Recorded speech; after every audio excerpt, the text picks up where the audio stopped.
Wow, I was not expecting that at all. That completely threw me off. With K-pop, you always want to be forward thinking. You always want to be thinking of what's the next trend? What can I innovate with my sounds and presets to create something truly unique and original? Hey there, what's up? Welcome to the video. My name is AZODi, and on this channel, we like to dive in deeper inside the music production and songwriting process and expose some of the secrets to some of your favorite K-pop tracks. And we're going to be diving back a few years to Olivia Hye from LOONA's track Egoist. This song was requested by one of my Patreons, Echofied. If you want more K-pop reactions like this one, please hit that subscribe button. And without further ado, let's go. All right. Okay.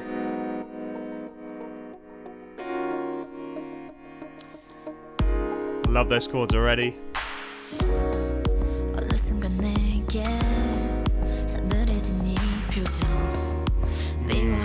Alright.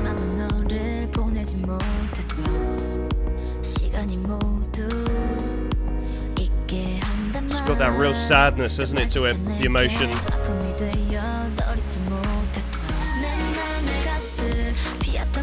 Alright.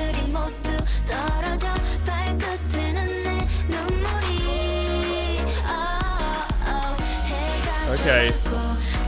Alright, cool. So, there's a few things I want to say.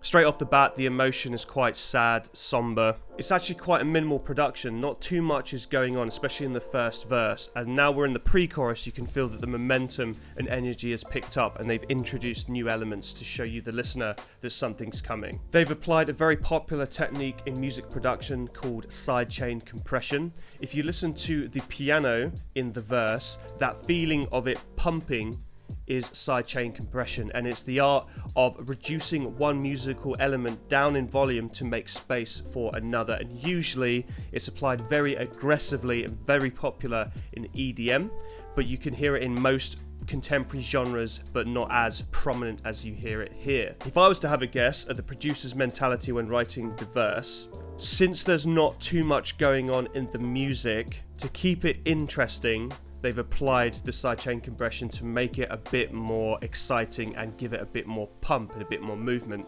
If you were just to play the piano chords without that sidechain compression, it may sound a little bit static and a bit rigid, so it's giving it a bit more of a flow movement. And that's my kind of guess, maybe what the producer was thinking when it came to that verse. So now we're in the pre-chorus. You can feel the hype. Let's go.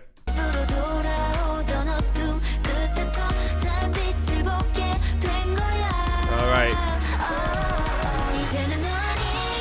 Oh, nice.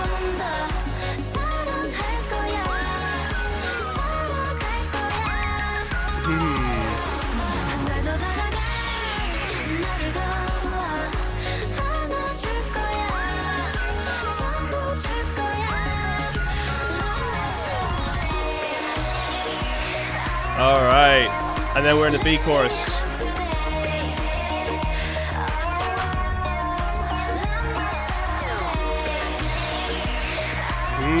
Okay.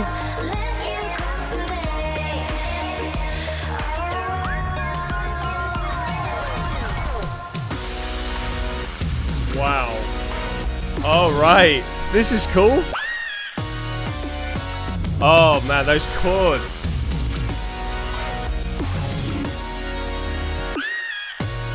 Oh man.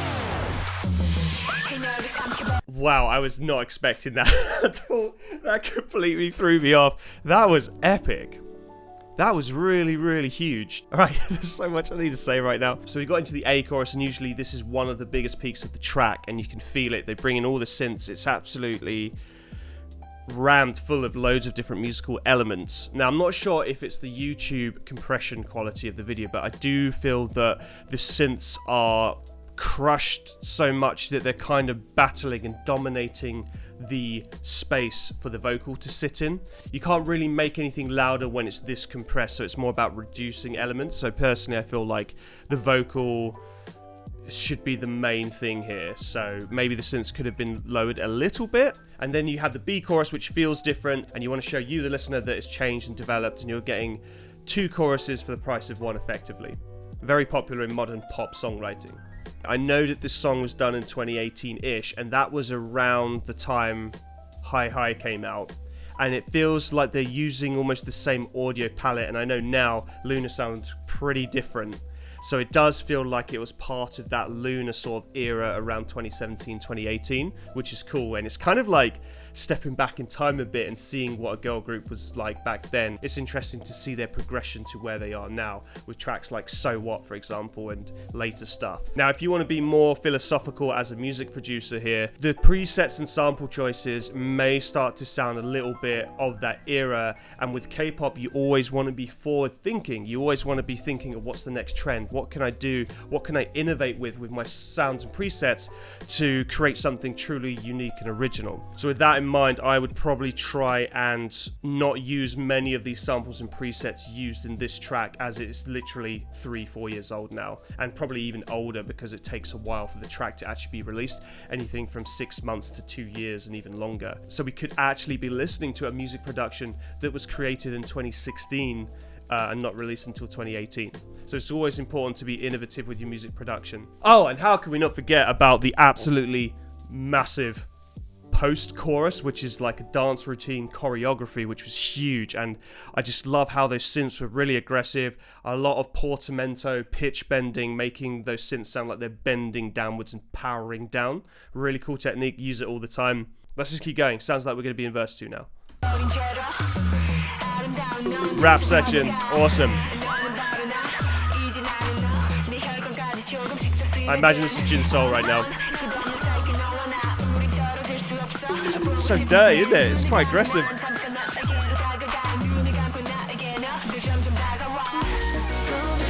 Nice.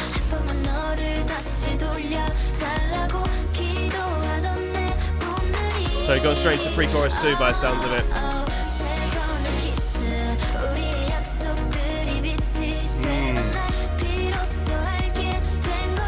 So that big chorus. That postponed delay is awesome.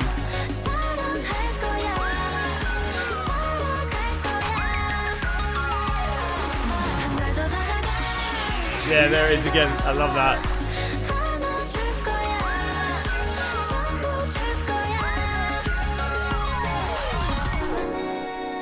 Alright, cool.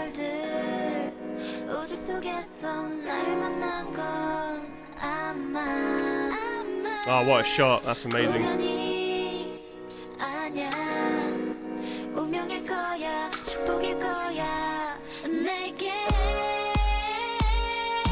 Alright, cool. So we've moved into the bridge mid-late. Good chance to bring the energy down and take you, the listener, away from the rest of the song. Get you hyped up for the final peak of the song, which is usually the final chorus. Chances are there's going to be some extra ad-libs, as you don't want to give everything straight away and you save it for the last chorus. It sounds like we've moved back into that sort of verse idea of the sidechain pumped piano sound, and they've kept some cymbals and hi-hats going because it kind of keeps the momentum going. Even though you want to bring the energy down, sometimes you don't want to bring it completely down and have some subtle thing to keep it driving. For me personally, I would always have a subtle hi-hat or tambourine going in my productions most of the time, and it sounds like they've done that here as well, or at least some open hi-hats and cymbals and stuff. Massive note.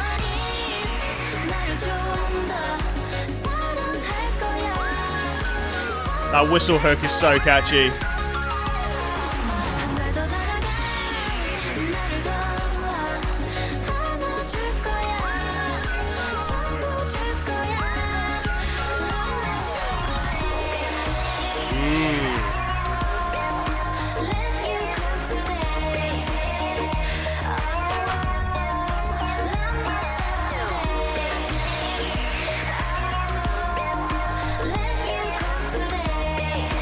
That's an amazing shot there.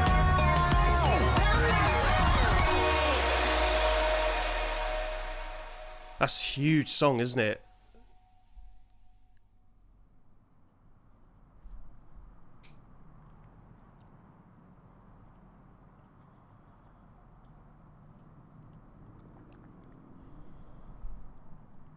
What's happening? Something's happening.